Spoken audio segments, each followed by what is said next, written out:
Money plant গাছ দিয়ে ঘর সাজাতে পছন্দ করে না এমন মানুষ খুবই কম আছে। আর আমি আমার বান্ধবীর বাসা থেকে এই মানি প্ল্যান্টের শিকড়গুলা কেটে নিয়ে এসেছি। এই শিকড়গুলো কিন্তু অনেক বড়। আর এখানে 3টে ডিফারেন্ট কালারের মানি প্ল্যান্ট আছে।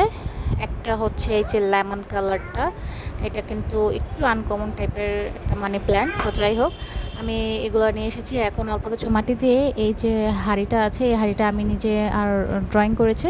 তো আমি ভাবছি যে এটার মধ্যে এই গাছগুলো বুনে দিব, কিন্তু বোনার পরে দেখলাম যে এটা আসলে সুন্দর দেখাচ্ছে না, ভালো দেখাচ্ছে না। তার জন্য আমি এত বড় বড় ডালগুলো, শিকড়গুলো কেটে ছোট ছোট করে পরে আমি এই মাটির হাঁড়িতে বুনে দিলাম।